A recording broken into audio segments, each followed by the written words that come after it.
Assalamualaikum warahmatullahi wabarakatuh.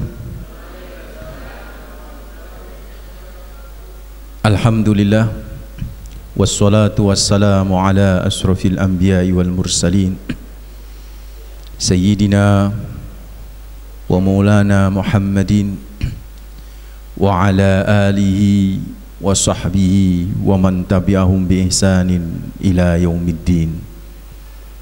Amma ba'd, fa inna asdaqal hadis kitabullah wa khairul hadi hadi Muhammadin sallallahu alaihi wasallam wa syarrul umuri muhdatsatuha wa kullu bid'atin dhalalah wa kullu dhalalatin finnar. Ikhwatad din hafizakumullah, saudaraku, bapak-bapak, ibu-ibu, adik-adik yang dirahmati oleh Allah. Alhamdulillah, pertama kita panjatkan rasa syukur yang mendalam, terus menerus kita haturkan hanya kepada Allah Rabbul Alamin, Tuhan semesta alam ini yang telah begitu banyak memberikan kenikmatan-kenikmatannya kepada kita, yang begitu besar menurunkan karunia-Nya, yang kita tidak sanggup berhitung dengan nikmat Allah yang luar biasa yang Allah karuniakan kepada kita. Yang bisa kita lakukan terhadap nikmat Allah itu ada 3, saudaraku. Yang pertama adalah apa? Bersyukur kepadanya. Yang kedua apa? Bersyukur lagi. Yang ketiga bersyukur terus menerus. Jadi intinya kita terhadap nikmat-nikmat Allah terus bersyukur, tidak boleh putus. Karena sesungguhnya nikmat-nikmat Allah juga mengalir kepada kita, nggak ada putus-putusnya, Bapak Ibu. Karena itu minimal wujud syukur kita kepada Allah adalah di setiap helaan nafas tidak lepas untuk selalu mengucapkan kalimat hamdalah alhamdulillahirabbil alamin. Yang kedua, salam dan sholawat terus kita persembahkan kepada manusia terbaik, pemilik pribadi yang sempurna, yang dicintai oleh makhluk yang di langit dan yang di bumi. Dialah Rasulullah Muhammad sallallahu alaihi wasallam. Semoga salam dan sholawat kita, Bapak Ibu yang dirahmati Allah, kelak bisa menjadi syafaat bagi kita di hari kiamat. Amin, amin ya rabbal alamin. Saudaraku, ikhwatad din hafizakumullah, Bapak Ibu yang dirahmati oleh Allah, cinta Allah kepada Rasulnya, ini tema kita. Cinta Allah kepada Rasulnya dahsyat. Cinta Allah kepada Rasulnya amazing, luar biasa, saudaraku.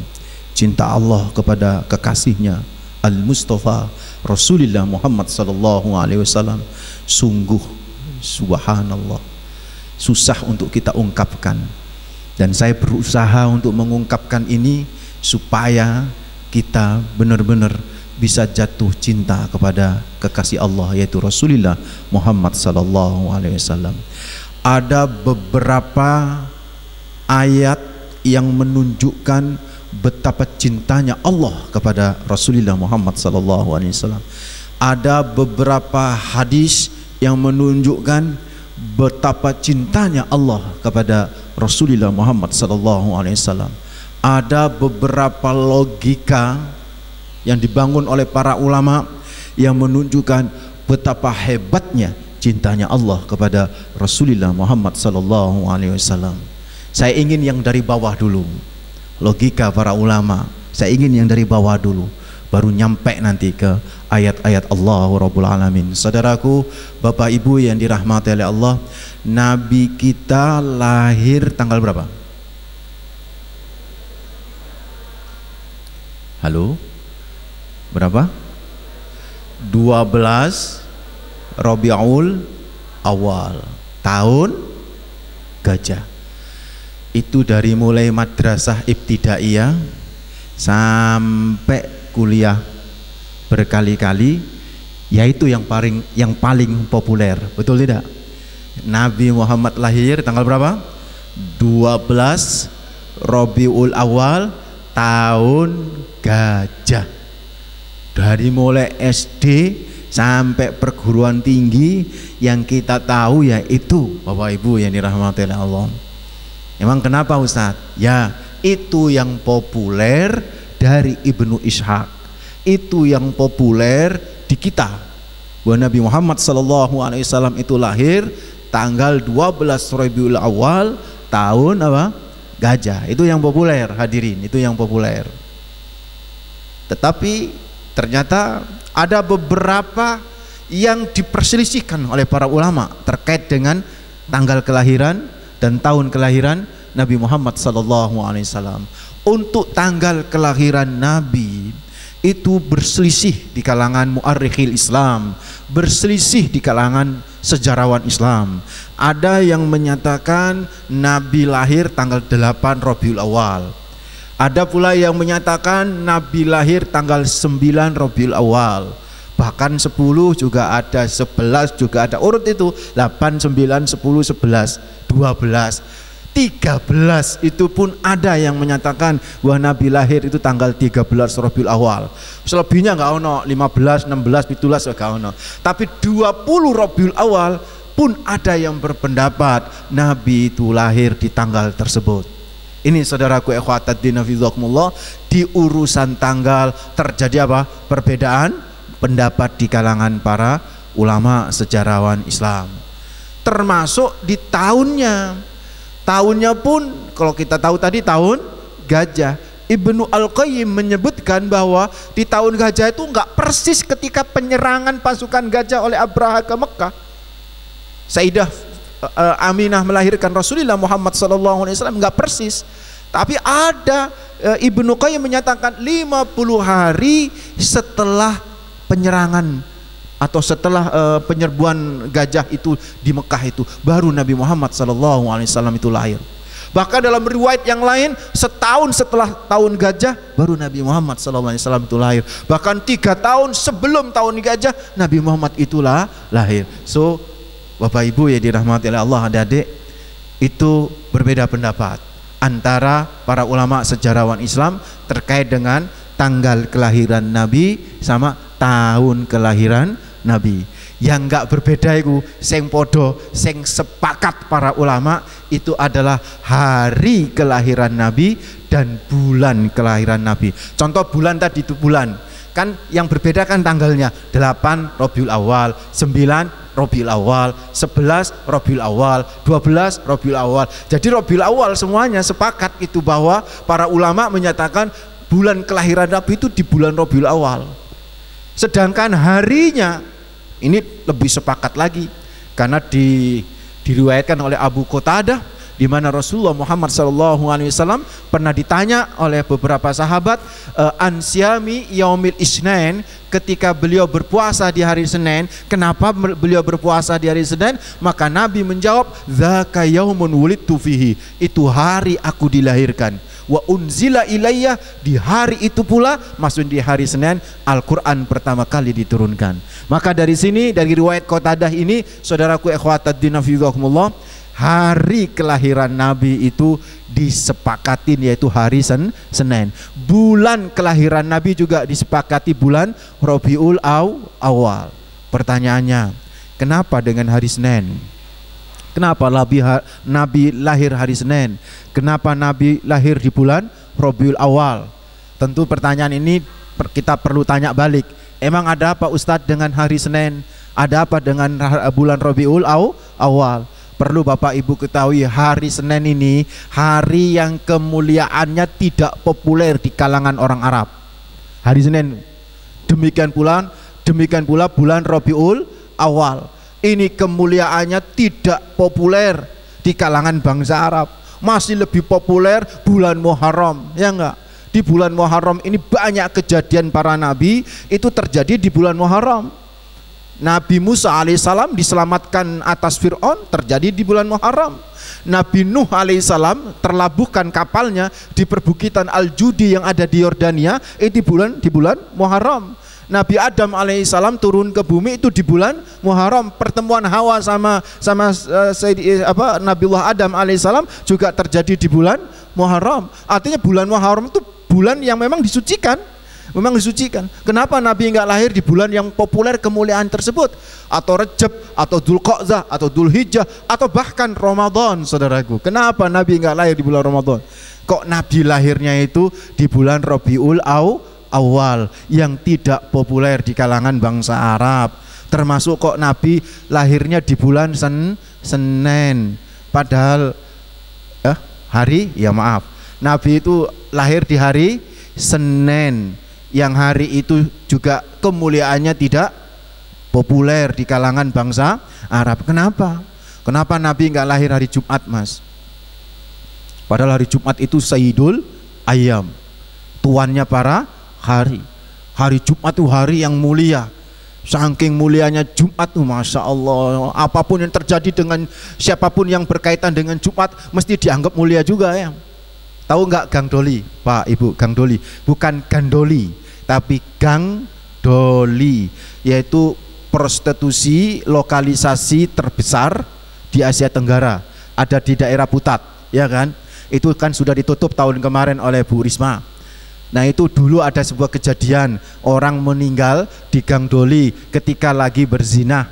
Ketika jenazahnya itu diangkat, jenazahnya ditaruh di tandu untuk mau dikremasi gitu kan, mau diproses gitu kan. Ada yang ketika yang ngangkat, salah satu yang ngangkat ini tanya kepada yang ngangkat satunya, iki dino apa ya? Oh, Jumat iki. Oh, apik sing mati, apik sing mati. Perhatiin, saking bagusnya hari Jumat sampai wong mati koyok ngono pun akhirnya dinisbatkan api. Loh, ini kan menunjukkan hari Jumat itu adalah sesuatu yang luar biasa, saudaraku. Kenapa Nabi kok nggak lahir hari Jumat? Ini semua bentuk kecintaan Allah kepada siapa? Rasulullah Muhammad sallallahu alaihi wasallam. Ini semua bentuk kasih sayang Allah kepada Nabi Muhammad sallallahu alaihi wasallam. Sampai urusan kelahiran beliau, hari kelahiran dan bulan kelahiran itu, saudaraku ikhwataddin hafizakumullah, dipilihkan oleh Allah Rabbul Alamin. Dipilihkan hari Senin dan dipilihkan bulan Rabiul Awal. Ini menurut kakek guru kami Profesor Dr. Said Muhammad Alwi Al-Maliki Al-Hasani, itu menunjukkan begini, saudaraku. Biar di kemudian hari orang-orang yang benci sama Nabi Muhammad SAW itu tidak berkata begini, pantas. Jadi kalau Nabi Muhammad itu lahir, misalnya lahir di hari Jumat, di malam Jumat, malam Lailatul Qadar, bulan Ramadan, ya sudah pasti Lailatul Qadar bulan Ramadan. Tapi lahir Nabi misalnya malam Jumat, malam Lailatul Qadar, di bulan suci itu Nabi lahir. Waduh, nanti di kemudian hari nih, Mbak, Mas yang dirahmati oleh Allah, Ibu Bapak yang dikasih oleh Allah, di kemudian hari nanti orang yang gak senang sama Nabi pasti ngomong begini, pantes Nabimu mulia, lawong lahir saja malam Jumat, malam Lailatul Qadar, di bulan yang penuh barokah, jadi pantas Nabi mulia. Nah, ini kata Profesor Dr. Said Muhammad Alwi Al-Maliki Al-Hasani, ini justru merendahkan Nabi Muhammad SAW. Kenapa? Karena Nabi mulia bukan hari yang menyebabkan Nabi itu mulia. Biarlah Allah memuliakannya itu karena Nabi memang dibuat mulia sama Allah, bukan karena hari. Bukan karena hari. Biarlah hari yang mulia gara-gara Nabi lahir di situ. Biarlah bulan Rabiul Awal itu mulia gara-gara Nabi lahir di bulan tersebut. Dan pantas sekarang Bapak Ibu ini rahmatullahi Allah, akhirnya apa yang terjadi? Hari Senin itu jadi mulia gara-gara apa? Nabi lahir di hari Senin. Itulah kemudian riwayat Imam Muslim dari Abu Qatadah, ketika Nabi ditanya tentang puasa hari Senin, alasan pertama yang disebut oleh Nabi Muhammad SAW itu adalah alasan apa? Bapak Ibu ini rahmatullahi Allah, alasan dzaka yaumun wulidtu fihi, itu hari aku dilahirkan. Memang ada nih, saya tiba-tiba ditanya oleh teman saya, jamaah pengajian, Ustadz, ada katanya riwayat hadis yang menyatakan bahwa Nabi Muhammad lahir di hari Senin itu dhaif jiddan, katanya begitu. Saya tanya, siapa yang Ustadz siapa kamu ngajinya? Dia nyebut Ustadz terkenal, di sini juga terkenal Ustadznya. Loh, saya langsung istighfar, astagfirullahaladzim. Beliau itu pakar tidak? Saya bilang itu. Beliau itu pakar hadis tidak? Tidak pakar hadis. Terus beliau sudah baca kitab Sahih Muslim tidak? Coba tanyakan ke beliau, saya bilang begitu. Tanyakan lagi, saya sambil beri jawaban. Hadisnya itu panjang memang, hadisnya riwayat Imam Muslim itu panjang. Itu hadis ada di kitab Sahih Muslim. Jadi kalau ada mengatakan dhaif, apalagi dhaif jiddan. Dhaif jiddan itu kalau bahasa anak muda itu dhaif banget begitu, gitu kan ya. Itu nggak pernah ngaji hadis, nggak pernah ngaji mustalahul hadis. Kok Sahih Muslim didhaifkan kayak begitu? Kesepakatan para ulama ini hadis sahih, tidak ada satupun bahkan Nasiruddin Albani yang sangat ketat dalam persoalan hadis itu tidak pernah menyatakan hadis ini adalah dhaif.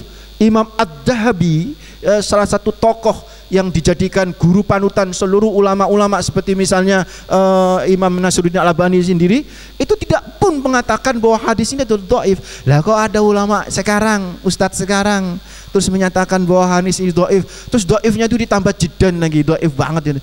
Ini menurut saya, ya mohon maaf ngapunten, itu al-manual kebajo tuh saudaraku, yang artinya tidak pernah ngaji hadis tapi langsung mengomentari sebuah hadis, apalagi yang dikomentari hadis Sahih Muslim lagi dengan komentar apa? Dhaif jiddan. So Bapak Ibu yang dirahmati oleh Allah, hadis ini sahih. Kita ngikutin aja jenenge kitab Sahih Muslim. Ya wis jelas sahih itu kan ya. Insyaallah begitu kan ya. Insyaallah sahih. Jadi kalau Nabi memberikan alasan kenapa dia berpuasa hari Senin, kenapa beliau berpuasa hari Senin, Nabi jelas alasannya, dzaka yaumun wulidtu fi, itu hari di mana aku dilahirkan. Ini menunjukkan bahwa Nabi kita Nabi Muhammad sallallahu alaihi wasallam memang dilahirkan di hari Senin. Memang dilahirkan di hari Senin, dan Senin bisa jadi mulia itu bukan karena Senin mulia, tapi karena Senin itu ikut mulia karena kelahiran Nabi Muhammad sallallahu alaihi wasallam. Ini saudaraku ikhwatuddin fizakumullah, bentuk cintanya siapa? Allah kepada Rasulullah Muhammad sallallahu alaihi wasallam. Kita coba loncat kepada Al-Qur'an. Al-Qur'an. Saudaraku ikhwatuddin fizakumullah, saya mau tanya, kalau dapat nikmat wajib bersyukur atau boleh bersyukur? Pak, kalau dapat nikmat wajib bersyukur atau boleh bersyukur, Pak? Wajib. Sepakat ya? Wajib. Oke.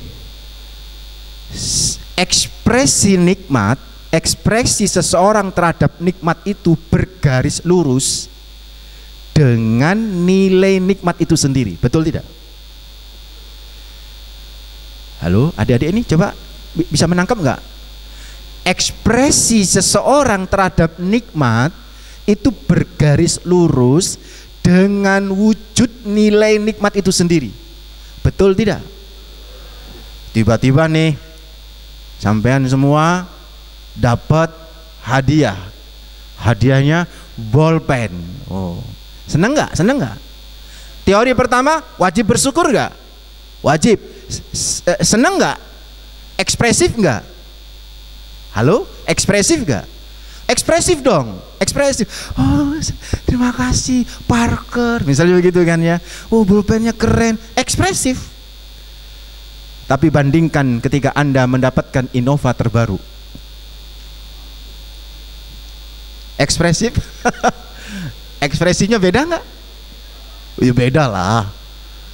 Kalau ada orang bilang sama, bullshit, bohong.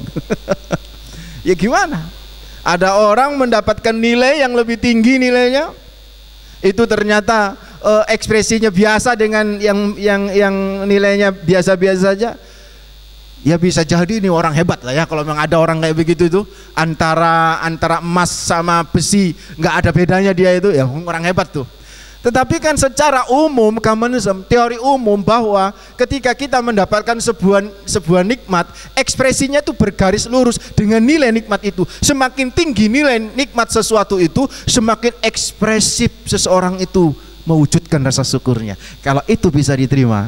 Oke, sekarang yang ketiga. Jadi begitu, yang pertama tadi apa pertanyaannya? Wajib nggak kita bersyukur kalau dapat nikmat? Wajib. Oke. Yang kedua tadi pertanyaannya, bukan pertanyaan, pernyataan bahwa ekspresi seseorang terhadap nikmat itu bergaris lurus atau bergantung terhadap apa? Nilai dari nikmat itu, wujud dari nikmat itu. Setuju ya? Yang ketiga saya ingin tanya, nikmat manakah yang lebih hebat dalam kehidupan kalian sehingga ekspresinya itu juga hebat? Tidak apa-apa, mungkin Anda punya sejarah, mungkin bapak-bapak nih ya kan, punya sejarah anak pertama lahir, ekspresinya luar biasa gitu kan. Pernah nggak? Atau yang mahasiswa tiba-tiba ini wis bertahun-tahun gak tahu lulus, tiba-tiba dilulus no, karena saking mangkeli dosen ini wis. Mangkel dosen ini bolak-balik tesis saya gak mari-mari gitu kan ya, wis lulus. Kira-kira itu ekspresif nggak itu? Ekspresif banget tuh. Kira-kira nih nikmat manakah yang paling hebat dalam hidup Anda, yang kira-kira ekspresinya juga turut hebat? Nikmat apa itu? Halo? Panggilan haji. Wah, sebelumnya belum pernah haji ya? Maksudnya panggilan haji itu tiba-tiba udah didaftar gitu loh ya. Bukan panggilan haji, ya semua kita udah dipanggil memang, cuman kan belum kedaftar masalahnya mas. Jadi yang dimaksud adik kita ini panggilan haji itu maksudnya tiba-tiba kita dapat panggilan dari Departemen Agama bahwa kita diberi haji gratis, saudaraku. Wow, ekspresif banget, betul tidak? Halo.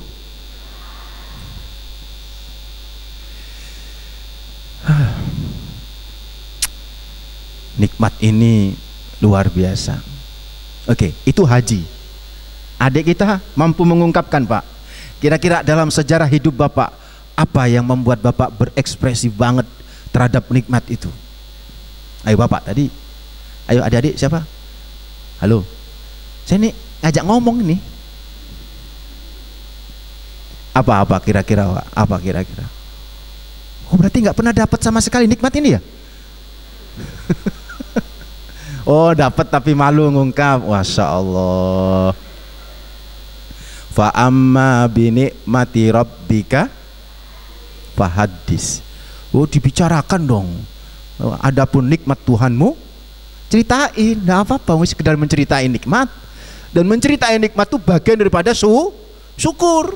Karena mengakui itu adalah nikmat dari sang pemberi nikmat, yaitu Allah. Tapi nggak apa-apa deh, kita bisa terima.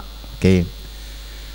Saya ingin tanya secara umum, nikmat apa yang paling hebat dalam hidup kita? Sehat. Apa tadi? Iman. Wah, iman mas. Iman, betul.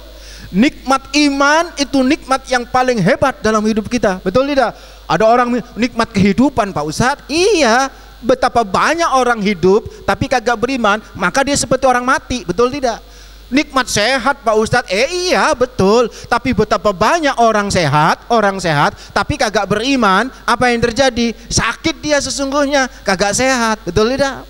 So, berarti nikmat yang tertinggi yang Allah anugerahkan kepada kita, nikmat apa? Iman. Betul tidak? Apa sekarang ekspresi Anda terhadap nikmat iman? Pernah nggak? Masa wow begitu kan? Masa wow begitu kan? Kadang-kadang kita nangis ya kan? Kadang-kadang kita seneng. Saya punya teman itu, Masya Allah, dia sebelumnya foto model laki-laki, bukan perempuan, foto model laki-laki, yaitu urusan yang berkaitan dengan urusan bagian dalam. Jadi dia memamerkan celana dalam yang diproduk oleh sebuah perusahaan. Dia pamerkan, dia berlenggak-lenggok gitu. Yang ngelihat itu perempuan-perempuan itu. Dia pernah bekerja di situ. Setelah dia sadar, dia hijrah, dan dia selalu menangis kalau mengingat kejadian-kejadian karena dia merasa malu kepada Allah Rabbul Alamin. Saya pernah tanya kepada dia, apa ekspresi tertinggi dari iman Anda? Ekspresi kebahagiaan saya, Pak Ustadz, saya justru malah menangis kalau ingat itu. Karena saya memang bergembira, tapi bergembira berada dalam iman, itu larut dalam sebuah kesedihan mengingat masa yang lalu itu.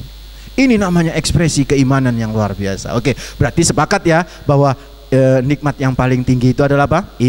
Iman. Saya ingin tanya lagi nih, adakah yang lebih tinggi daripada iman?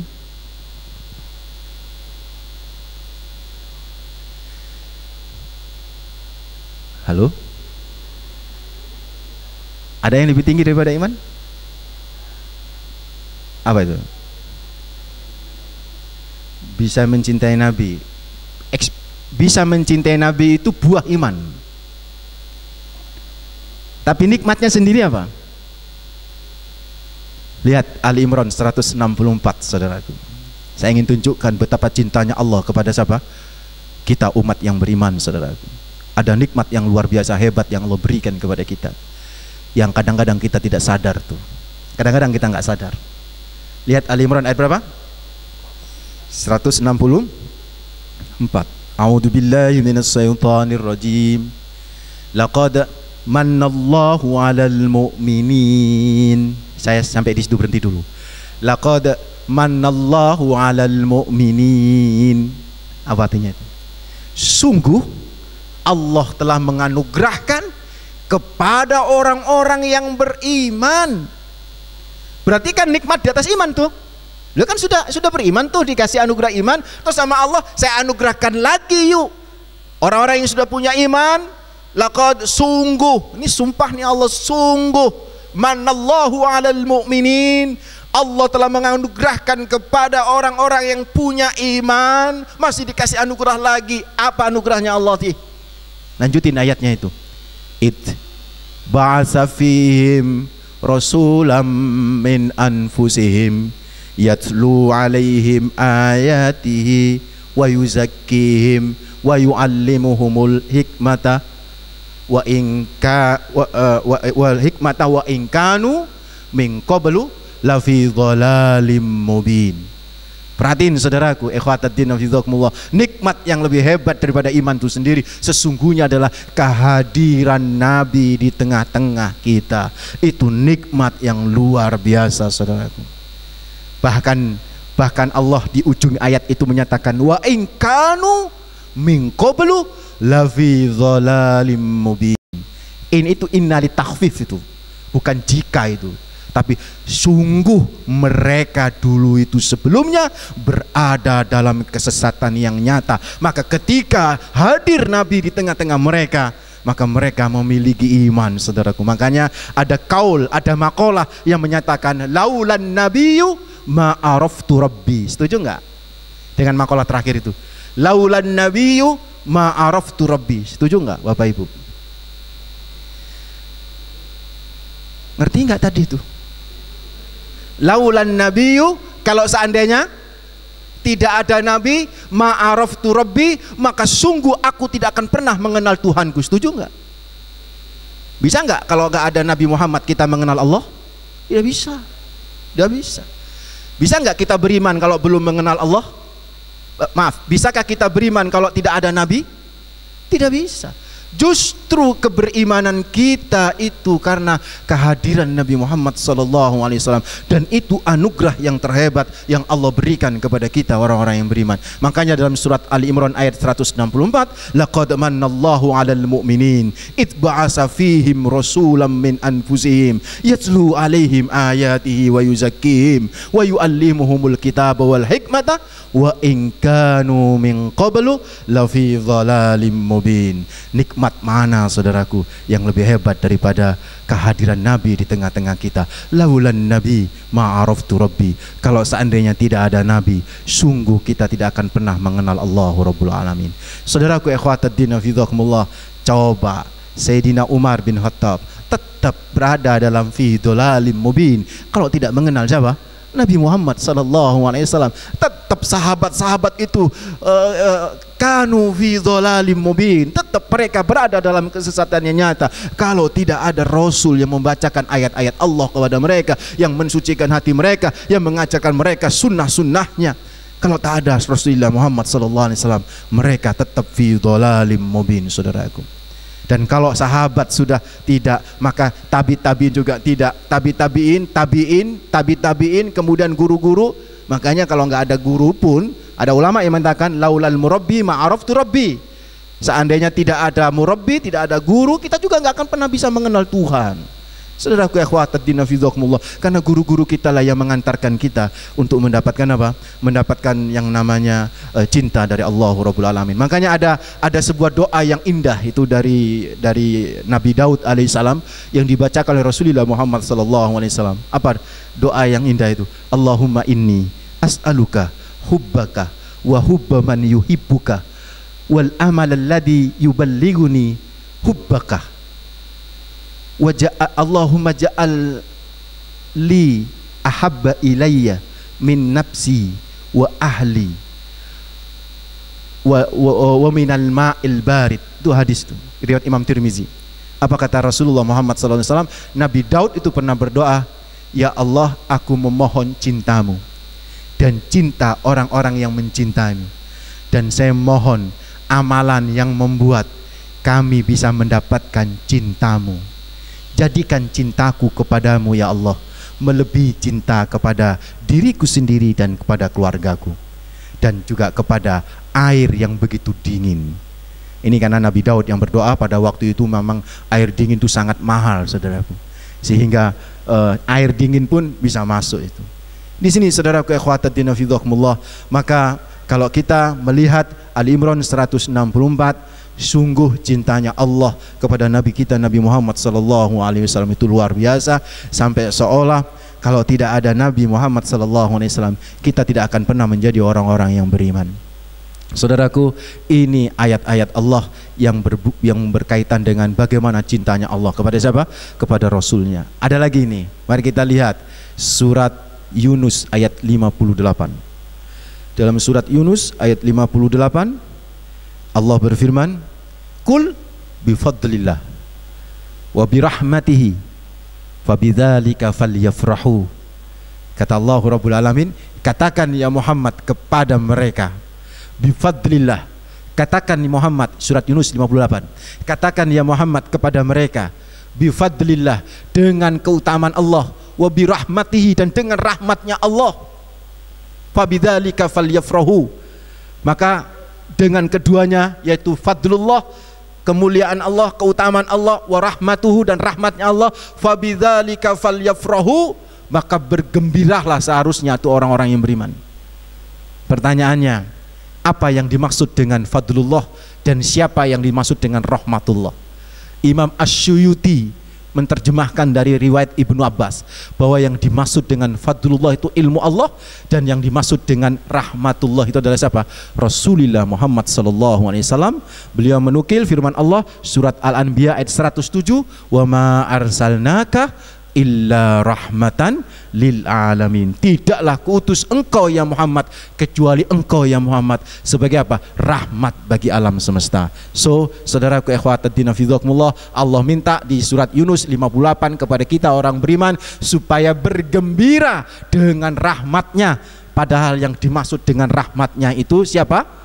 Surat Al-Anbiya 107, yaitu Rasulullah Muhammad SAW. Dalam sebuah hadis Nabi juga pernah bersabda, ana rahmatun muhdat, kata Nabi Muhammad SAW, saya adalah rahmat yang dijadikan hadiah kepada umat Islam. Karena itu Nabi Muhammad adalah rahmat, dan kita diminta bergembira dengan rahmat Allah, maksudnya kita diminta bergembira dengan Rasulullah Muhammad SAW. Maka kalau ada orang dengan kelahiran Nabi Muhammad SAW tidak ada gembiranya sama sekali, sesungguhnya tidak mengikuti petuah dari ayat Allah surat Yunus 58 sama dengan surat Al-Anbiya ayat 107. Ini Bapak Ibu yang dirahmati oleh Allah, yang kesekian kalinya bagaimana bentuk cintanya siapa?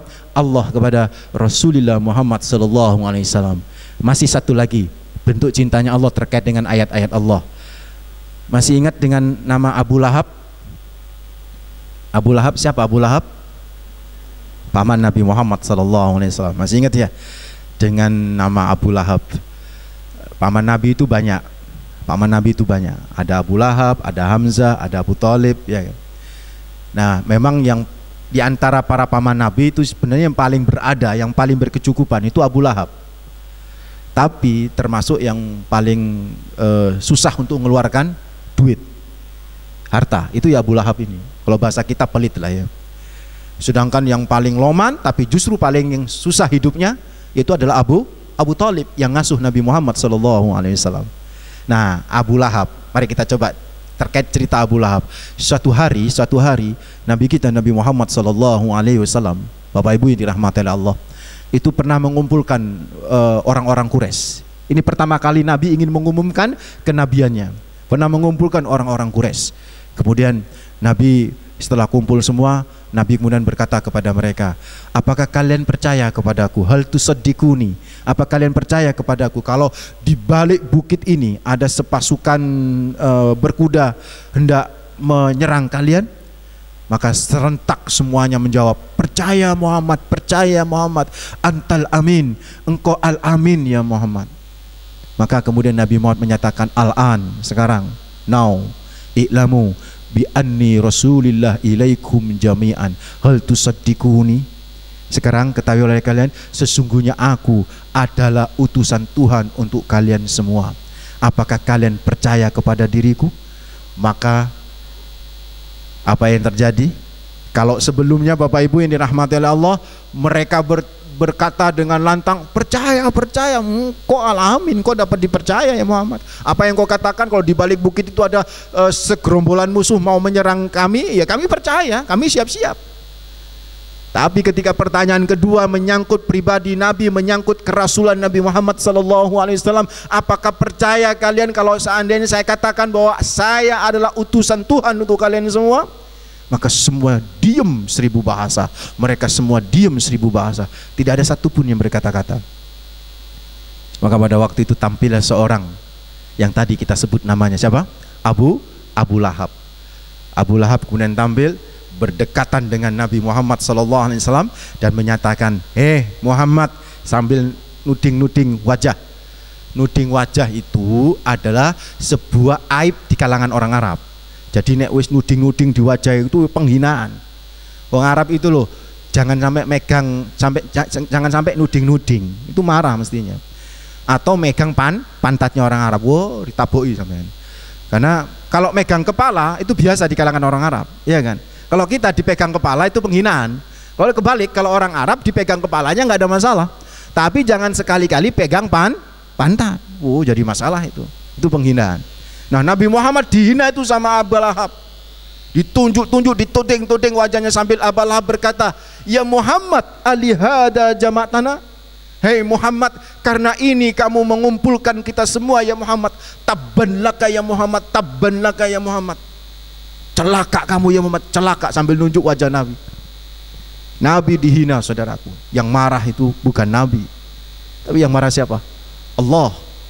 Allah menurunkan firman-Nya, tabbat yada abi lahabi wa tabba. Yang celaka itu tangannya Abu Lahab. Yang celaka itu Abu Lahab. Tuh Allah ngulang tuh kata-kata itu, tabbat yada abi lahabi wa tabba.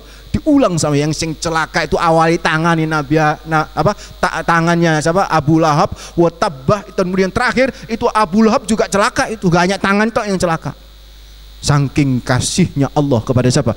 Nabi Muhammad SAW. Sampai orang yang menghina Nabi pun dihina sama Allah. Konon, Bapak Ibu yang dirahmati oleh Allah, adik-adik, konon Abu Lahab itu ketika menjelang meninggalnya itu tangan-tangannya merotoli itu, saudara. Kalau bahasa kita itu penyakit lepra, merotoli itu. Sehingga akhirnya dia sampai meninggal dunia, beberapa tubuhnya juga merotoli. Anggota tubuhnya itu kena penyakit lepra yang sangat ganas, sehingga akhirnya sahabat-sahabatnya itu jijik untuk menguburkannya, jijik banget, dan dibiarkan tergeletak di pinggir jalan. Lama-lama bau busuk, karena nggak kuat bau busuknya, akhirnya sahabatnya Abu Lahab, orang-orang Quraisy itu, jahiliyah itu, akhirnya ngeduk tanah di agak jauh dari jenazah itu, kemudian dari jauh pakai kayu panjang itu didorong-dorong itu jenazahnya Abu Lahab itu sampai jatuh ke lubang, kemudian ditanam. Dihina sama Allah karena telah menghina siapa? Kekasihnya. Masya Allah, saudaraku, ini cintanya Allah kepada siapa? Rasulullah Muhammad SAW. Terkait Abu Lahab, ini hadis.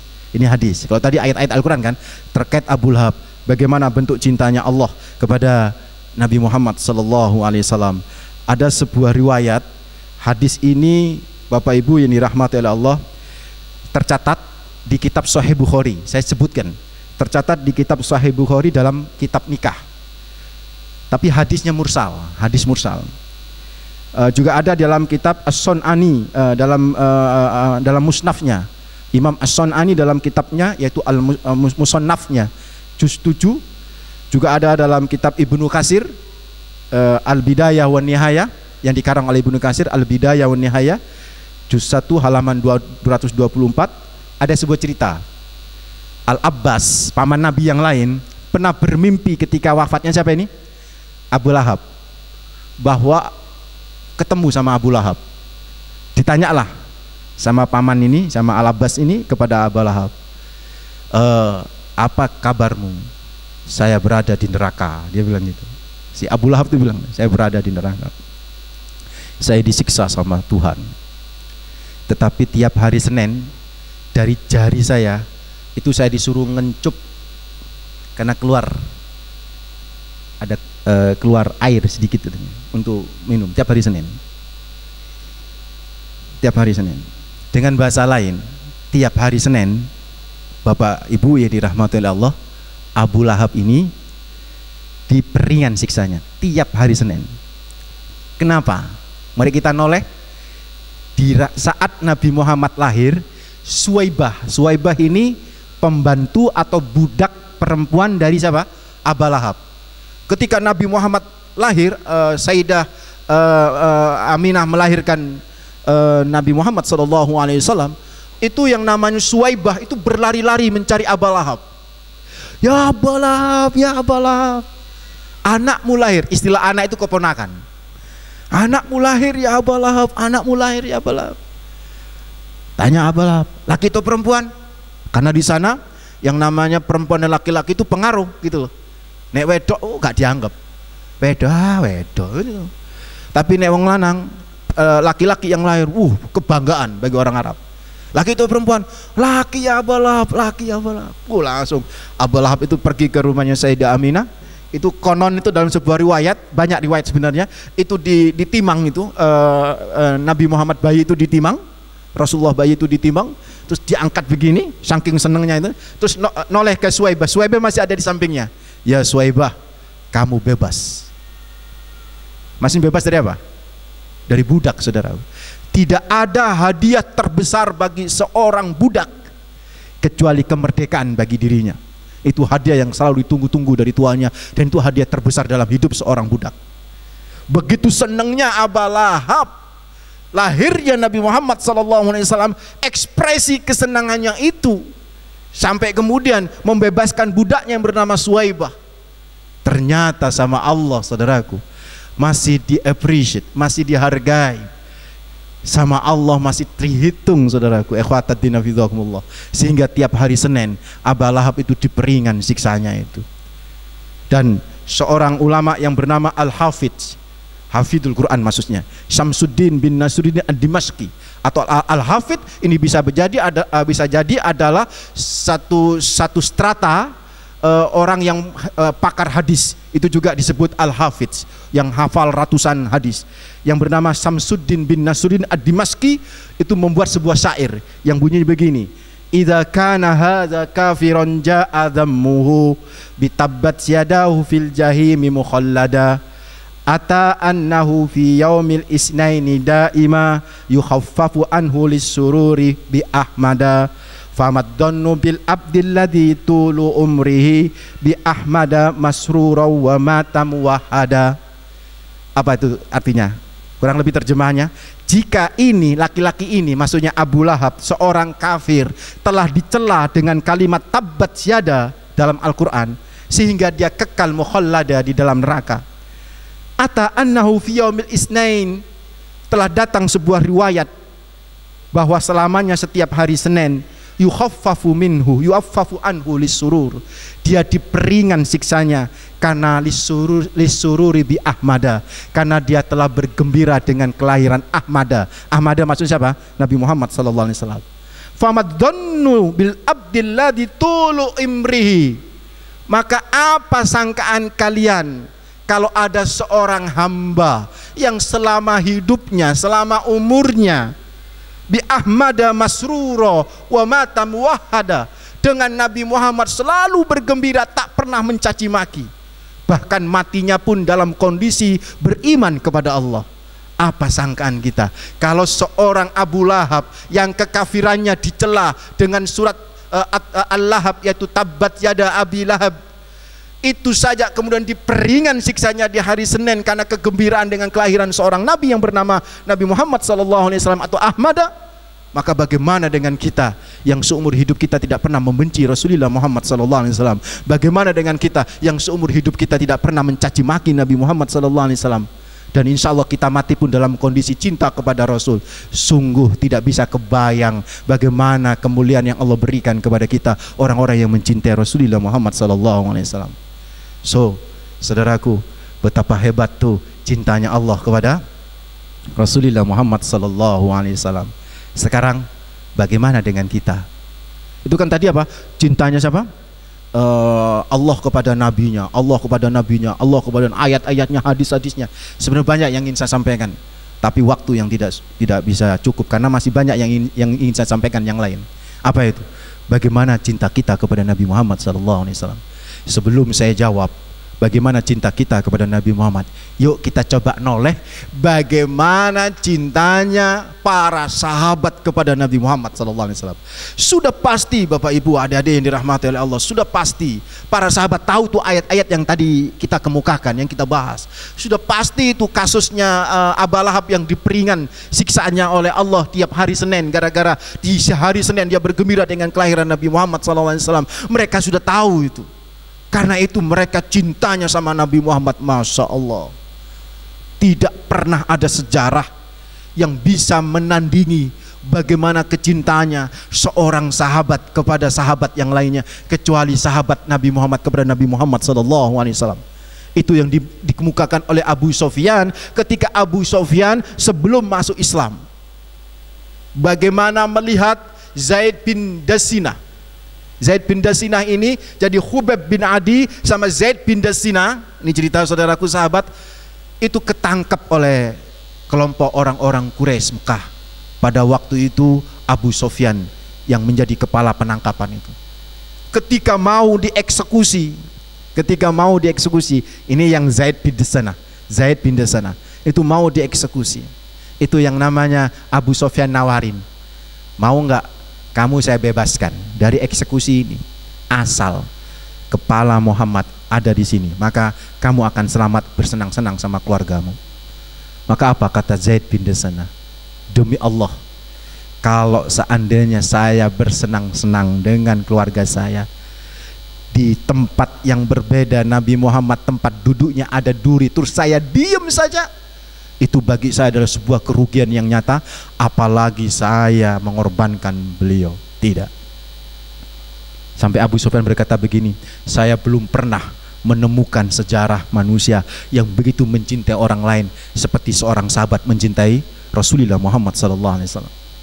Maka akhirnya apa yang terjadi saudaraku? Di Al-Gojo itu datang, kemudian setelah itu Al-Gojo itu memenggal leher Zaid bin Dasinah.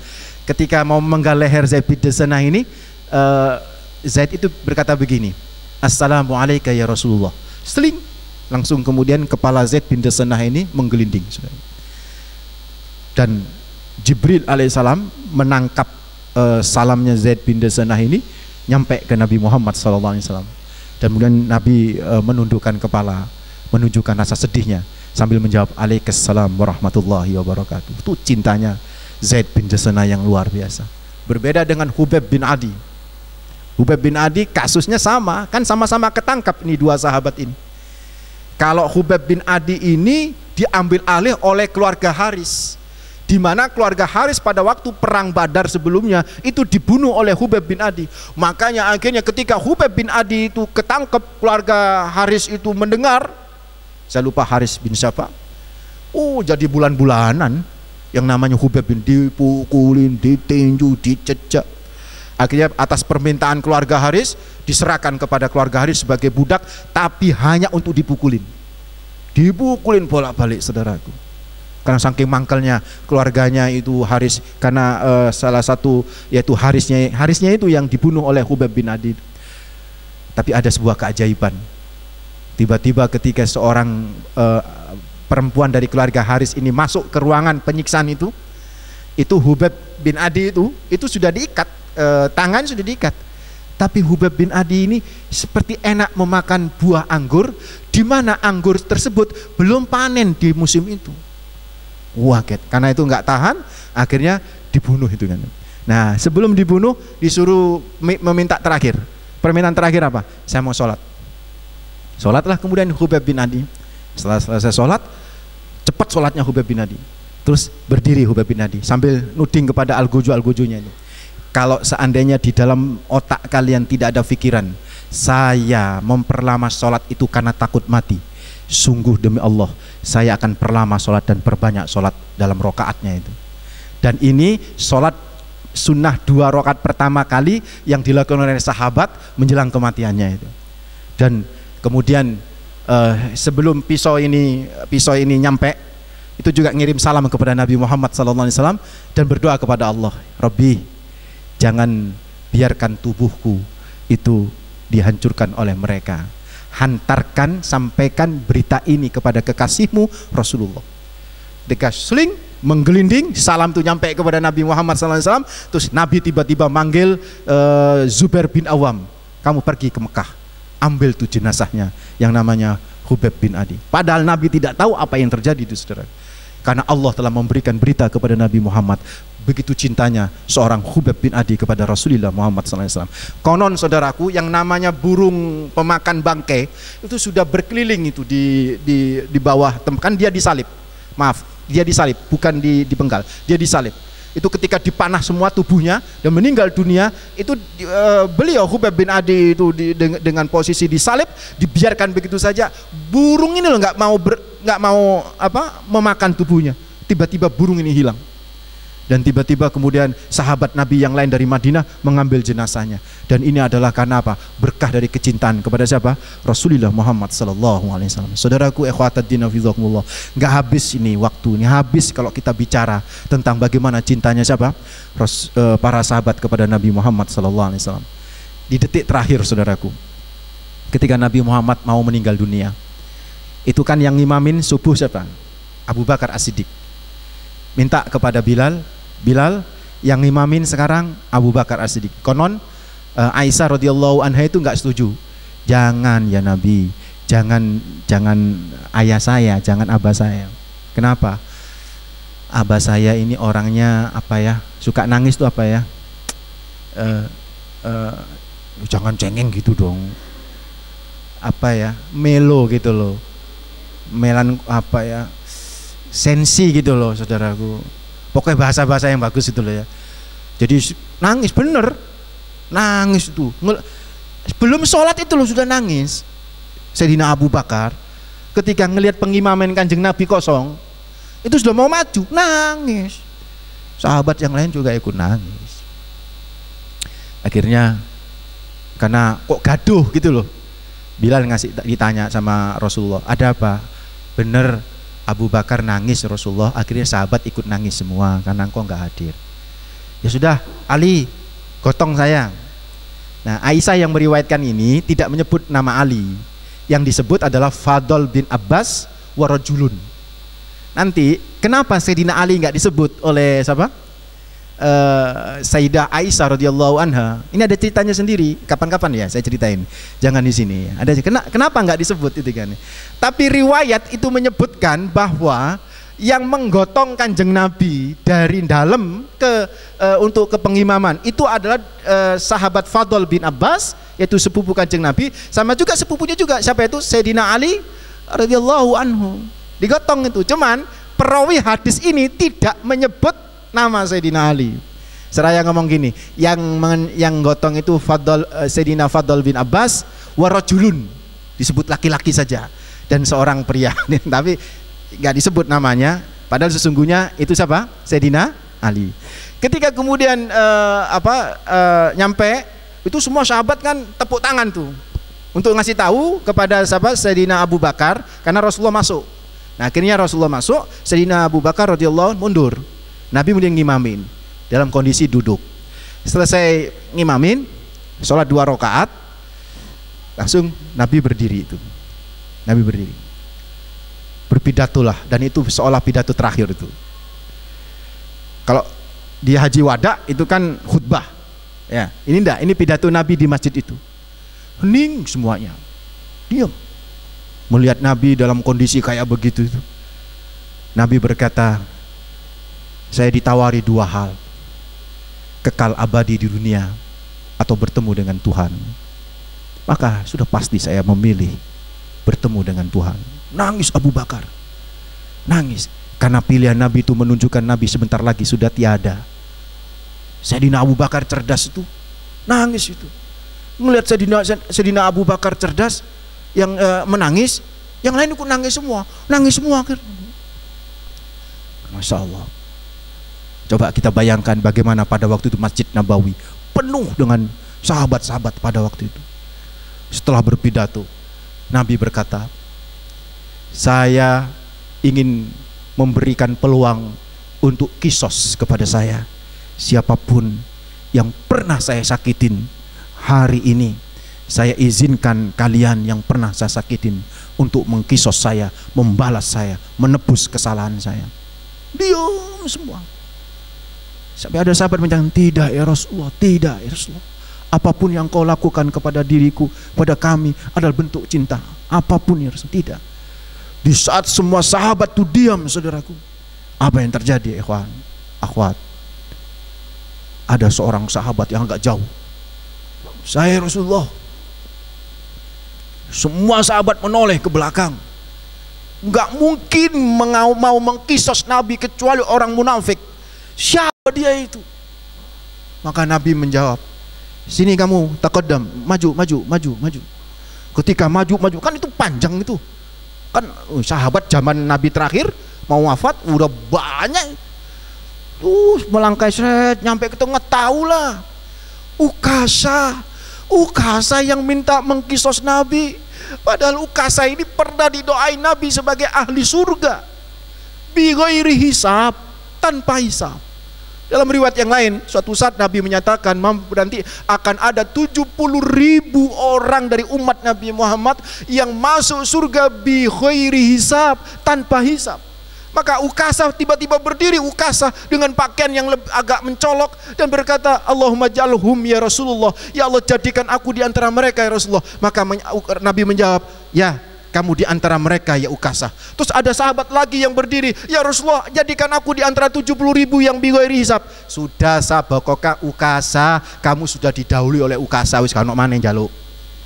Artinya Ukasa itu sudah dijamin surga sama Kanjeng Nabi. Lah kok Ukasa yang maju minta untuk mengkisos dan membalas Nabi? Oh, kamu Ukasa mau membalas kisos apa ya Ukasa? Nabi lupa tidak? Pada waktu perang Badar, ketika Nabi pada waktu itu berada di onta, saya sempat mencium. Saya sebenarnya ingin mencium. Ini riwayat berbeda-beda riwayatnya. Ingin mencium paha engkau ya Rasulullah, tapi engkau tiba-tiba memukul supaya onta itu bergerak, dan itu mengenai tulang rusukku. Sakit ya Nabi. Sakit itu sampai sekarang masih ada. Ada riwayat yang lain menyebutkan bahwa Nabi meluruskan barisan sambil mengayunkan tongkat beliau. Iqtadilu sufufakum pada waktu perang Badar itu. Nah, Ukasa itu memang rodok menjorok gitu loh, sehingga akhirnya tongkatnya Nabiullah Shallallahu Alaihi Wasallam itu mengenai perut Ukasa, jeduk, Ukasa mundur. Nah itu sampai sekarang sakit ya Rasulullah, karena engkau telah berkali-kali tadi berpidato, siapa yang mau membalas kepada diri saya kisos sekarang, silakan berkali-kali. Sekarang saya ingin menagih janji itu ya Rasulullah. Maka pada waktu itu Sayyidina Ali sama Sayyidina Fadl bin Abbas yang ada di sampingnya berkata, ya Rasulullah, izinkan saya yang menebus kisos itu. Sayyidina Umar pun berdiri, izinkan saya. Sudah, ini urusan saya sama Ukasa. Maka kemudian saudaraku, silakan Ukasa, silakan. Apa kata Ukasa? Ibnul Muhsin. Ukasa berkata, maaf Nabi, pada waktu tongkat Nabi dulu itu memukul saya, itu dalam kondisi saya tidak pakai baju. Oh, jadi saya harus lepas baju? Iya, harus sama ya Nabi. Lepaslah baju itu saudaraku. Dan dada Nabi yang putih serta tanda kenabian itu sampai kelihatan. Semua orang menangis semua. Silakan Ukasa. Maaf Nabi, Nabi dulu memukul saya pakai tongkat. Sekarang saya bikin juga pakai tongkatnya Nabi Muhammad SAW. Maka Bilal dipanggil sama Rasulullah, ya Bilal, sini kamu, ambilkan tongkat ke Fatimah. Maka kemudian Bilal sambil megang kepala, Ukasha jahat, itu dia pergi dia. Itu dia ngetok pintunya Rasulullah. Yang membuka adalah Fatimah Az-Zahra Al-Batul. Ada apa ya Bilal? Saya diminta oleh Nabi untuk meminta tongkatnya Nabi. Untuk apa tongkatnya Nabi? Untuk memukul Nabi. Hah? Ada apa, siapa yang memukul Nabi? Diceritakan oleh Bilal. Akhirnya dengan sedih Fatimah Az-Zahra memberikan tongkat itu. Setelah diberikan, dipegang tongkat itu, kemudian diberikan kepada Rasulullah, dikasihkan kepada Ukasha ibn al-Muhsin. Ustaz ini nimang-nimang begini nih. Silakan Ukasha, kata Rasulullah. Nangis semuanya. Ditimang-timang. Langsung setelah Rasulullah membuka diri itu, dibuang ini tongkat ini, dipeluklah Nabi Muhammad SAW, diciumlah dada Nabi. Madaka ya Ukasha, apa yang kau lakukan wahai Ukasha? Ya Rasulullah, saya yakin bahwa inilah detik-detik terakhir engkau. Saya kepingin kulitmu dan kulitku itu bersentuhan sebagai nanti menjadi saksi di akhirat. Maka kemudian Rasulullah menyatakan, kulitmu sama kulitmu sudah menyatu, maka kulitmu tidak akan pernah dimakan oleh api neraka. Saksikan ini saudaraku. Itu cinta yang luar biasa dari seorang Ukasha kepada siapa? Rasulullah Muhammad SAW. Pertanyaannya, bagaimana dengan kita saudaraku? Ya sudah pasti kita harus mencintai.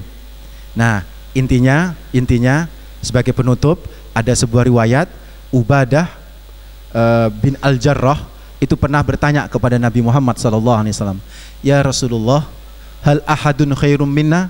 Wahai Nabi, adakah yang lebih baik daripada generasi kami? Pikirnya Abu Ubadah, nggak ada. Siapa yang lebih hebat daripada generasi sahabat yang luar biasa itu? Ya enggak ya? Tapi Nabi jawabnya gimana saudaraku? Nabi jawabnya gimana? Ada. Qaumum mim ba'dikum yu'minu nabi walam yarawni. Ada, yaitu generasi setelah kalian.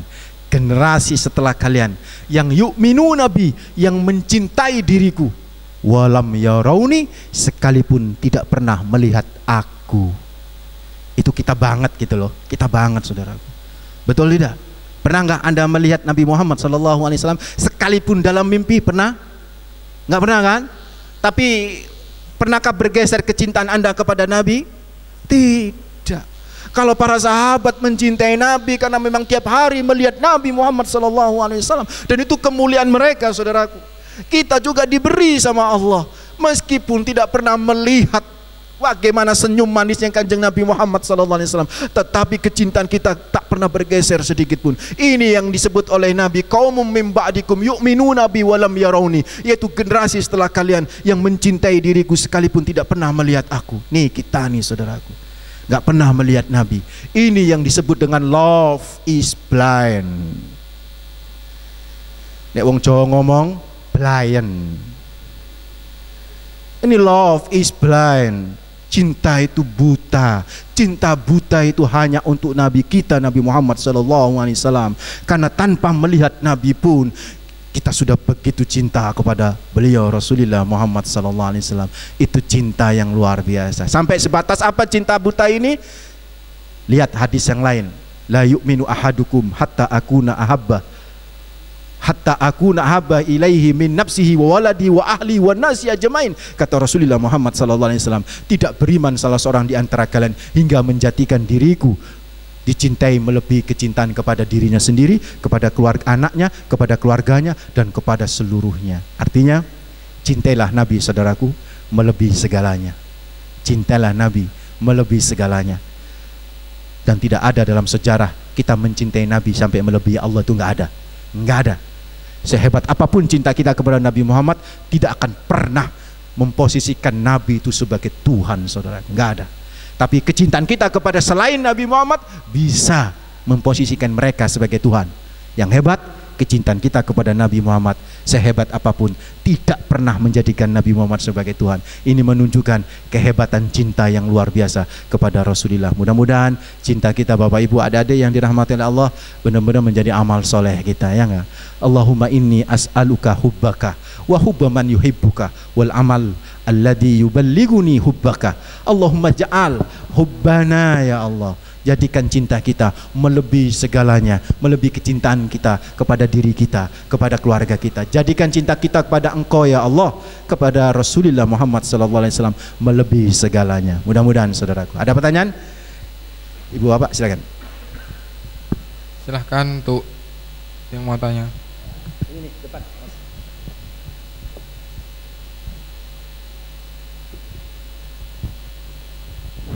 Assalamualaikum warahmatullahi wabarakatuh. Ustadz tadi bilang bahwasanya anugerah yang terbesar adalah kelahiran Nabi Muhammad SAW. Bahkan iman sendiri yang ada di diri kita itu kalah dengan kelahiran Nabi. Bahkan saking besarnya Abu Lahab pun diringankan ketika hari Senin. Pertanyaan saya, sekarang di Indonesia kan di bulan Rabiul Awal itu biasanya merayakan kelahiran Nabi.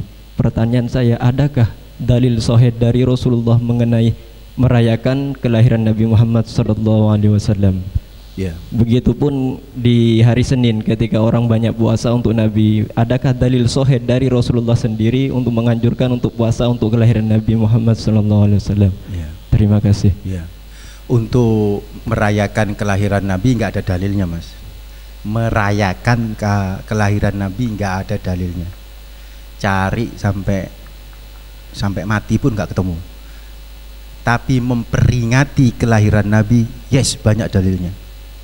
Beda dong merayakan sama memperingati. Kalau merayakan kita cuma dua yang harus boleh, merayakan hari raya Idul Fitri sama merayakan hari raya Idul Adha. Di luar dua hari raya kagak boleh kita merayakan. Memperingati, ya boleh saja. Memperingati apa saja boleh kok. Memperingati hari pahlawan boleh nggak kita? Saya ingin tanya, perlu dalil nggak untuk memperingati hari pahlawan? Saya ingin tanya, perlu dalil nggak memperingati kelahiran anak? Ingat, peringatan itu dari kata ingat. Kalau dalam bahasa Arab zikra, zikra itu dari kata zakar, zakaro zikr, zikr itu iling. Masa iling nggak oleh? Oh, tanggal piro saiki? Tanggal 23 Desember. Oh, itu hari kelahiran istri saya itu misalnya. Haram? So, urusan ibadah kaidahnya itu harus ada dalil yang memerintahkan. Nek urusan di luar ibadah mahdho, yang penting gak ono sing nglarang.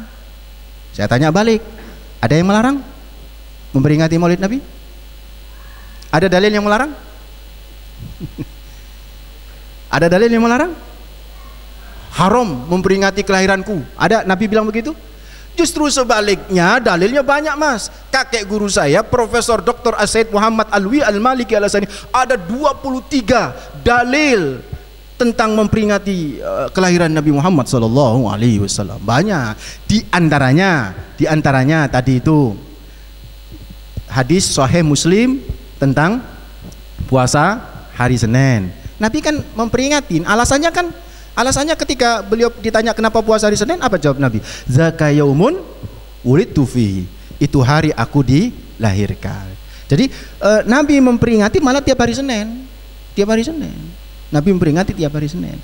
Dan itu menunjukkan bahwa kalau kita berpuasa hari Senin, itu ada dua hadis memang. Pertama karena kelahiran Nabi, yang kedua karena di hari Senin itu amalan itu dilaporkan kepada Allah Rabbul Alamin. Senin sama Kamis itu amalan itu dilaporkan kepada Allah itu kan. Dan Nabi kepingin di saat dilaporkan dalam kondisi berpuasa. Tapi riwayat Imam Muslim dari Abu Qatadah itu menunjukkan bahwa Nabi ketika ditanya Nabi kenapa puasa hari Senin, jawaban Nabi loh yang pertama kali itu apa?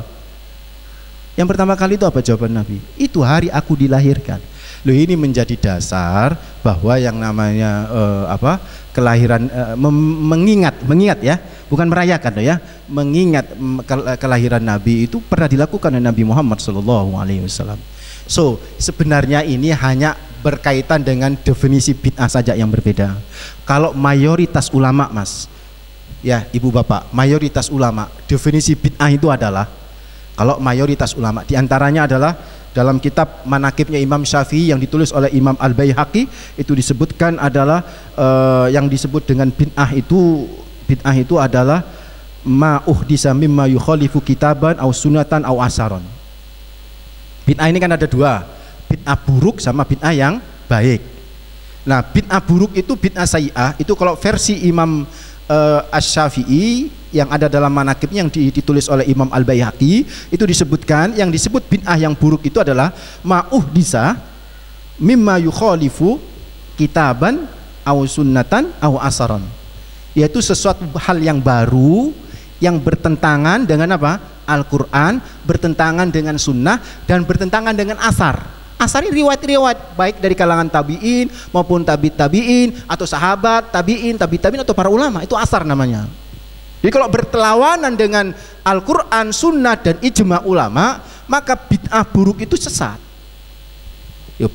Bid'ah itu menjadi bid'ah buruk dan itu adalah sesat, itu bahasa yang tepat. Itu saudaraku. Berarti kalau begitu ada sesuatu hal yang baru atau disebut bid'ah, tapi tidak berlawanan dengan apa? Dengan Al-Quran, dengan sunnah, terus dengan apa lagi? Dengan asar, dengan ijma, nggak berlawanan. Berarti itu kan hal yang baru tetapi bagus untuk kita lakukan. Disebut dengan bid'ah hasanah. Apa contohnya? Ya banyak lah yang nggak dicontohkan Nabi tapi tidak berlawan dengan Al-Quran, tidak berlawanan dengan sunnah, tidak berlawanan dengan asar, banyak. Lah kitab nahwu itu kan semua nggak pernah ada di zaman Nabi Muhammad SAW. Antum tahu nggak Al-Quran berapa juz? Yang menetapkan Al-Quran 30 juz siapa? Siapa? Siapa? Oh, bukan. Itu yang menetapkan Al-Quran 30 juz itu tabi'in, bukan zaman Nabi, bukan zaman sahabat. Yang menetapkan Al-Quran itu 30 juz itu adalah Al-Hajjaj bin Yusuf As-Saqafi, seorang gubernur yang ada di Irak pada masa dinasti Muawiyah, Yazid bin Muawiyah. Itu kan sudah keluar dari masa sahabat, itu masuk tabi'in, saudaraku. Loh, itu baru itu. Berarti ini ngono wis gak oleh pakai juz-juzan. Oh, itu sesat itu. Lah wakaf itu, tahu wakaf gak? Kapan kita berhenti loh maca Quran? Itu ada lam alif, ada ain, tokondi. Kalau Quran kok ditambah-tambahi gambar-gambar koyo ngono. Enggak pernah dilakukan oleh Nabi Muhammad SAW. Banyak, kalau mau contoh banyak mas. Misalnya itu mabit di Mina, itu enggak pernah dicontohkan oleh Nabi. Mabit di Mina Jadid enggak pernah dicontohkan oleh Nabi. Nabi itu mabitnya di Mina lama, bukan New Mina. Mina Jadid bukan. Mina Jadid itu udah jauh dari Mina. Padahal kata Nabi, Mina itu ma bainal jabalain. Mina itu di antara dua bukit. Lu gak cukup suwe-suwe, akhirnya jebol bukit satunya, dijebol, taruh di sini, tambah lama sekarang sudah mencaplok Muzdalifah. Loh, itu nggak pernah dicontohkan oleh Nabi, mas. Lah wong sing tawaf nang dukur itu lah melayang tawafnya itu. Kan melayang tawafnya, nggak pernah ada zaman Nabi itu, saudara. Terus yang sa'i baina Safa wal Marwah gimana itu? Terus orang-orang yang kemudian mikot dari Jeddah, jutaan manusia mikot dari Jeddah, itu apa salah kabeh? Padahal nggak pernah ada sahabat mikot dari Jeddah itu. Loh, kayak begini nih kan, makanya definisi ulama nggak begitu. Kalau yang dari Saudi kan definisinya begini, bid'ah itu adalah sesuatu hal yang baru yang tidak ada contohnya di zaman Nabi dan sahabat. Sempit banget tuh, akhirnya kaku munculnya hukum itu. Kalau yang Baihaqi tadi itu, Imam Baihaqi dan Asy-Syafi'i tadi, dan beberapa ulama-ulama besar sahabat-sahabat itu, yang namanya bid'ah itu apa? Segala hal yang baru berlawanan dengan Al-Quran, sunnah, asar, maka itu bid'ah, tapi bid'ah yang buruk. Tapi kalau segala sesuatu hal yang baru belum pernah ada sebelumnya, tapi tidak ada pertentangan sama Al-Quran, sunnah, dan syariat, yaitu bid'ah juga, tapi hasanah, gitu loh. Loh, bandingkan dengan definisi kedua tadi itu, yang minoritas itu tadi, yaitu definisi bahwa bid'ah itu adalah segala suatu hal yang baru yang tidak ada contoh dari Nabi. Waduh, susah itu. Padahal Nabi itu pernah berkata begini, sesungguhnya Allah telah memerintahkan kepada kalian itu kewajiban, jangan kalian langgar, memberikan batasan-batasan, fala ta'taduha, jangan kalian melampaui batas. Dan satu kewajiban, dua batasan, tiga Allah telah memerintahkan kepada kalian untuk tidak membahas sesuatu, mendiamkan suatu hukum, bukan karena Allah lupa. Jangan dibahas, biarkan saja, itu sebagai rahmat bagi kalian. Loh, berarti ada sesuatu yang didiamkan oleh Nabi Muhammad SAW. Bukan karena Nabi Muhammad lupa, bukan karena Allah lupa syariatnya, sebagai rahmat supaya kita dinamis. Lho kalau kabeh harus dicontohkan oleh Nabi. Lho baju sampean model kok ngono ya toko Nabi. Oh napa mik kok ngene iki toko Nabi iki gak iso. Mik Nabi dulu nggak pernah pakai mik gitu. Loh nanti ngomong gini, loh Ustadz itu urusan duniawi. Loh sing bagi-bagi bid'ah itu urusan duniawi sama urusan agama sapa? Kan Nabi cuma ngomongnya apa? Kullu bid'atin dhalalah. Semua bid'ah adalah sesat. Lu Nabi itu gak pernah bagi. Lu sampean kok bagi-bagi urusan bid'ah sing duniawi, urusan bid'ah sing agama, lu apa tuh? Berarti kan gak konsisten. Nek mau terlek hadis, ya wis pokoke bid'ah iku sesat apa ae. Wis ning ngono munggah aja ojo naik pesawat, naik unta. Nyampe ngono bertahun-tahun. Tuh saudaraku. Nah kembali Maulid Nabi. Maulid Nabi itu bertentangannya dengan Al-Quran di mana? Nek ono wong memperingati Maulid Nabi dangdutan lah ya iku sing sesat ya toh. Duduk Maulid Nabi tapi isinya. Saiki Maulid Nabi misalnya maca Quran, maca sholawat, zikir. Apa itu bertentangan dengan Al-Quran? Kita harus punya akal untuk bisa berpikir saudaraku, rasional. Oke? Mau saya tambah lagi? Kapan-kapan bahas konsep bid'ah dalam perspektif ulama-ulama ahli sunnah wal jamaah, begitu. Ada lagi? Ya silakan.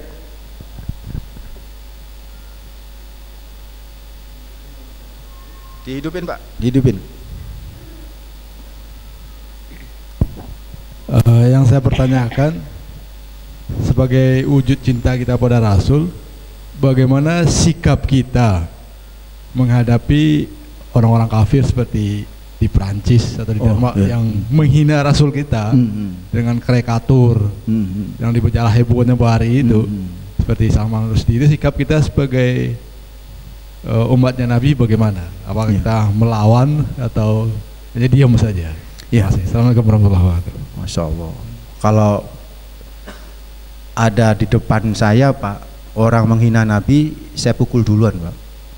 Kalau saya mau pakai bahasa kasar wong Madura, plok, baru kemudian diceramain. Itu kalau bahasa anak muda. Tapi kalau kita ngikutin bahasa Rasulullah, ya gak ngono caranya. Nabi itu loh bolak-balik didoni. Ngono to, ndelok nang sing ngidoni sing diloteng. Besok lagi diludahi lagi, besok lagi diludahi lagi, besok lagi nggak diludahi. Nabi kok nggak diludahi ya tuh? Besok lagi kok nggak ada yang diludahi. Hari yang ke-6 tanya, itu yang tinggal di situ siapa? Oh itu Yahudi, nggak bener tuh Nabi, ada apa? Nggak apa-apa. Kok nggak pernah kelihatan? Lagi sakit Nabi. Oh dijenguk sama Nabi. Ya Allah, masuk Islam tuh. Habib Ali Al-Jufri, dai muda dari astagfirullah, dari Uni Emirat Arab, dari Dubai, Habib Ali Al-Jufri. Di YouTube banyak itu. Sampai coba klik Habib Ali Al-Jufri, itu banyak ceramahnya, indah-indah banget. Ini bahasa Arab tapi bahasa Arab. Enak banget. Enak. Sekarang menjadi ulama internasional saudaraku. Diundang di mana-mana. 2 bulan sebelum Kurt ditembak mati, si penghina karikatur Nabi itu dia ketemu sama Kurt di Prancis Pak.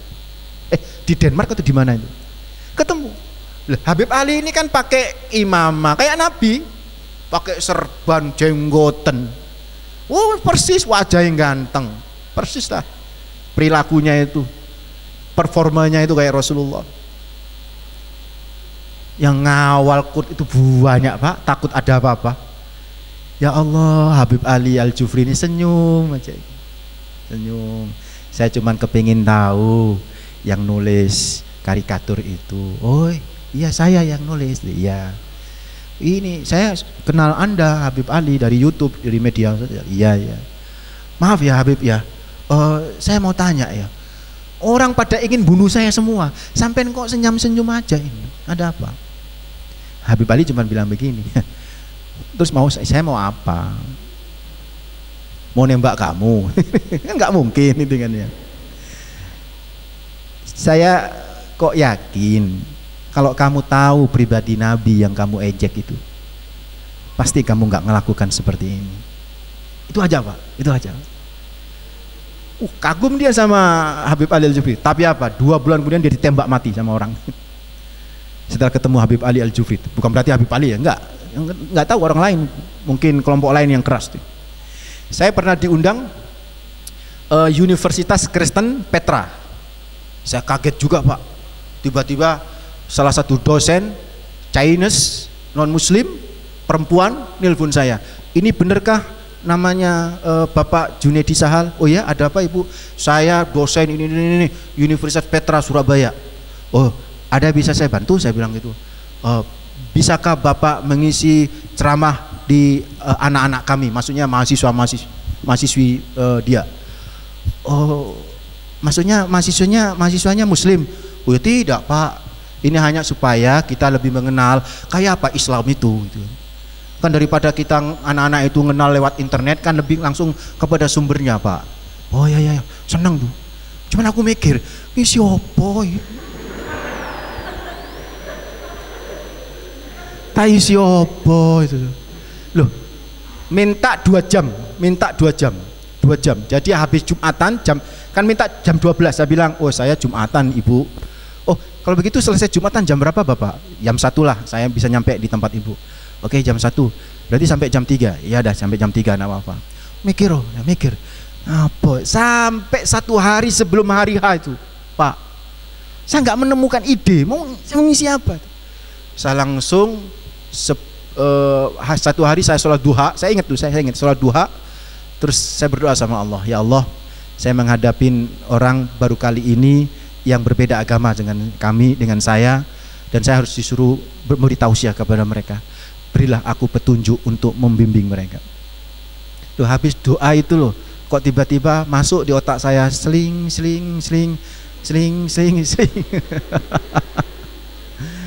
Oh ya nanti saya bicara ini. Oh ya nanti. Artinya saya hanya bicara pribadi Nabi Muhammad SAW. Enggak ada deh 2 jam saya nyiapin materi tentang bagaimana interaksi Nabi dengan orang-orang kafir, saudara. Wus, keren tuh. Narsis memuji dirinya sendiri. Keren saudara. Saya ungkap, saya ceramah itu 2 jam itu. Ternyata bareng 2 orang, satu dari Muhammadiyah, Universitas Muhammadiyah, saya dari Ustadz umum dengan ya. Ada saya cuek aja deh sama yang dari teman Muhammadiyah, saya cuek. Karena yang teman Muhammadiyah agak liberal itu. Waduh ini ngacokan menurut saya Pak, ngacokan. Masa nyala-nyalain orang Islam di depan mereka. Saya nggak setuju, saya bisik Ustadz, Pak tolong dong jangan begitu. Tapi dia nurut sama saya, nurut. Ya maaf. Iya dong, kalau mereka tanya FPI. Gimana menurut Bapak tentang FPI itu kan? Lu kok menghina FPI, Den? Saya memang bukan anggota FPI. Ya, tetapi kalau kita nggak setuju dengan FPI, jangan disebut di depan mereka gitu loh. Mereka kan non muslim, jadi nanti tambah buruk. Lah saya itu dari rumah itu sudah berdoa sama Allah, ya apa cara membuat mereka senang dengan Islam gitu loh. Akhirnya dirubah sedikit masjid sama dia, tapi ya agak susah. Saya bicarakan, pertama saya bicara 2 jam itu saya cerita tentang Nabi Muhammad. Ini penglihatan saya ya, mereka itu diem melongo gitu kan. Padahal masya Allah ketika itu rame sekali, melongo saya cerita itu. Terus selesai kan si dosennya itu pakai bahasa Inggris, sana pakai bahasa. Tahu nggak? Audiennya itu hampir 100 orang, mahasiswa itu hampir 100 orang. Dari 100 orang ini 99% Cina, 1% orang Jawa, ireng bisa. Tapi dari 100 orang dari yang di kelas ini 100% non muslim, 50% Katolik, sekitar 10% Protestan, sisanya tak beragama, saudara, nggak jelas agamanya. Bayangkan saya bicara di sebelah itu, saya bicara 2 jam. Selesai bicara, dosennya itu pakai bahasa Inggris, dia mengatakan agak berbisik, gimana ini tadi ceramahnya si Ustadz Junaidi ini. Dipikir saya nggak bisa bahasa Inggris, padahal ya kayak iso emang. Ternyata apa? Minta tambah 1 jam lagi. Pak Ustadz, anak-anak minta Ustadz menambah lagi 1 jam. Kira-kira bisa nggak? Padahal yang namanya 2 jam tuh wis al ngoyo wal ngototu, ditambah 1 jam lagi. Tapi kan nggak boleh kita menyatakan materi ku wis entek, nggak boleh. Saya bilang Bismillah, saya bilang gitu. Saya tuh berjalan dari kursi-kursi kan di sebelah sana, podiumnya di sini. Ini kan aula ya, kelasnya cuma bertingkat sampai ke atas begini. Saya jalan terus saya baca sholawat kepada Nabi Muhammad. Ya Allah, berilah aku petunjuk. Ya Allah, sampai ke sini, sampai masya Allah, nyampe saya di mana? Di podium. Subhanallah, guru ngono materi saudaraku. Jadi saya langsung cerita muncul lagi, cerita muncul lagi. Dan ternyata mereka itu bilang begini, oh berarti dia bilang Muhammad kan, berarti Muhammad itu baik ya Pak Ustadz ya. Itu kan begitu Pak ya, kita cara berdakwah begitu. Lo cara berdakwahnya teman-teman, aduh tukaran tok ngamuan, lamfaddu min haulik, mereka lari dari sisi kamu gitu kan ya. Begitu Bapak Ibu ya, begitu Pak. Oke, cukup ya. Mudah-mudahan ada lagi. Itu ibu-ibu ada pertanyaan? Oh ya Bapak. Ntar ibu dulu ya. Bapak kan sudah ada 2 di sini tadi. Ya Ibu silakan. Oh Mbak, bukan Ibu. Silakan Mbak. Di belakang. Ya. Assalamualaikum warahmatullahi wabarakatuh. Waalaikumsalam warahmatullahi wabarakatuh. Ada seorang muslim yang ingin dalam mimpinya bertemu seorang nabi. Ya. Terus sebelum dia tidur, dia selalu bersolawat sampai dia tidur. Lalu dia mimpi seseorang laki-laki yang bercahaya, dan dia yakin kalau itu adalah Rasulullah. Ya. Apakah itu benar Rasulullah? Insya Allah benar. Apakah ada sesuatu yang menyerupai Rasulullah? Nah, insya Allah benar, insya Allah. Sudah. Dah, cukup ya, insya Allah benar. Assalamualaikum warahmatullahi wabarakatuh. Assalamualaikum warahmatullahi wabarakatuh. La yatamassalu bi syaiton, kata Rasulullah. Man ra'ani fil manami ra'ani fil yaqadah. La yatamassalu bi syaiton. Dalam hadis Bukhari menyebutkan, barang siapa yang melihat aku di dalam mimpi, maka sesungguhnya dia melihat aku di alam jaga. Nah, di alam jaga ini para ulama berbeda pendapat. La yatamassalu bi syaiton, setan gak akan pernah bisa menyerupai saya. Jadi apalagi sebelumnya bersolawat sama Nabi terus tertidur, insya Allah itu Nabi, insya Allah ya. Satu lagi, oke, satu ya. Mik. Sudah cukup. Assalamualaikum Ustaz. Waalaikumsalam warahmatullahi wabarakatuh. Tadi bahas Petra, saya dulu mahasiswa Petra di SMK. Oh ya. Apakah saya berdosa?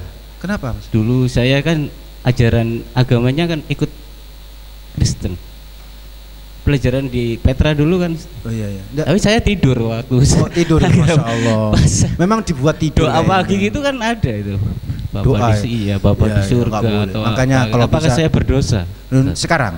Enggak, dulunya. Oh gitu. Dulu ngapain? Tanya dulu. Iya. Terima kasih, itu aja tanya. Udah saya jawab. Buat apa kita noleh ke belakang ya? Yang penting sekarang, ya kan, sekarang menjadi soleh. Wow, Masya Allah, bercahaya. Insya Allah enggak lah. Kalau dulu ya siapa saja atau yang akan datang, kalau kita punya anak, ojo di sekolah di tempat kayak begitu. Pendidikan itu nggak hanya dari kitab diktat, dari orang, tapi juga dari lingkungan. Pendidikannya dengan lingkungan kayak begitu gimana? Doa bareng, kagak ada berkah tuh. Kagak ada berkah. Masukin pesantren barokah tuh saudara. Meskipun nang pesantren turu barokah. Iya. Loh, ini teman-teman ini yang di pesantren, misalnya pengajian, turu kabeh, separuh tidur semua. Barokah. Cuman kenemenan itu, nggak ngajenin ustadznya kan gitu. Baik, mudah-mudahan kita termasuk orang-orang yang menjadi pecinta Rasulullah Muhammad SAW, sehingga menjadi umatnya yang luar biasa. Dan mudah-mudahan kita dikumpulkan dengan Nabi, para sahabat, tabi'in, wa hasuna ulaika rafiqa, dan itu adalah sebaik-baiknya teman di surga nanti. Amin ya rabbal alamin.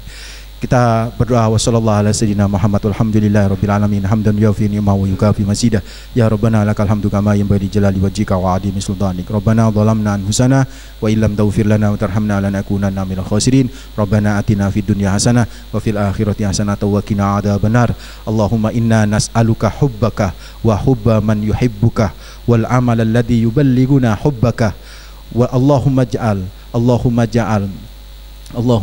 ya Allah, Allahumma ja'al hubbana ahabba ilaina min nafsina wa ahlina wa minal ma'il barid innaka ala kulli syai'in qadir. Wa sallallahu ala sayyidina wa maulana Muhammadin wa ala alihi washabbihi walhamdulillahi rabbil alamin. Rabbana taqabbal minna wa qbalna bisirril Fatihah.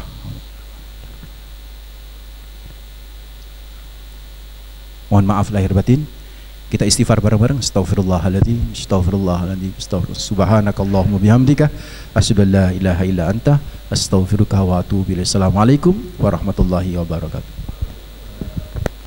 Syukran katsir Ustaz.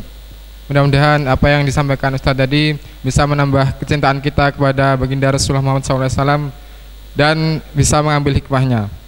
Mari kita tutup bersama dengan doa kafaratul majelis. Sebentar. Saya lupa. Saya sudah membawa beberapa hadiah, tapi hadiah ini dengan kondisi ini nggak cukup. Saya tes saja, siapa yang bisa ngangkat pertama kali itu yang saya kasih hadiah. Saya bawa ini ada buku tanya jawab, nih tulisan saya, tanya jawab tentang syariah. Kemudian saya bawa tasbih yang nggak pernah dijual di sini, saudaraku. Tasbih ini hanya ada di Mekah, di kakek guru saya. Tasbih ini kuat, mau ditarik-tarik juga enggak apa-apa, kecuali digunting ya. Siapa yang bisa jawab? Untuk laki-laki 1, untuk perempuan 1, atau untuk laki-laki 2, karena tasbihnya tapi ada 2 ini ya, ada 3. Kita bawa 1 aja tasbihnya. Jadi dapat buku satu-satu ya. Satu-satu aja dulu ya. Surat apa yang menunjukkan bahwa anugerah terbesar itu adalah Nabi Muhammad SAW? Laki. Yang pertama angkat. Ya, Mas. 164. Nanti ambil di panitia Mas ya. Mas belakang ya, nanti kasih. Yang perempuan belum. Tanyanya belum, udah angkat tangan duluan. Oke.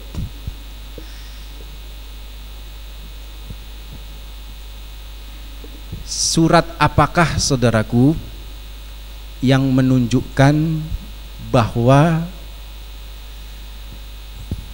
Allah menghina seorang sahabat, seorang paman Nabi yang telah menghina Nabi Muhammad?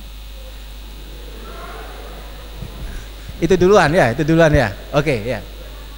Al-Lahab, surat Al-Lahab ya. Surat Al-Lahab. Kapan-kapan nanti saya kasih yang lain ya. Ini nasi. Terima kasih. Assalamualaikum warahmatullahi wabarakatuh.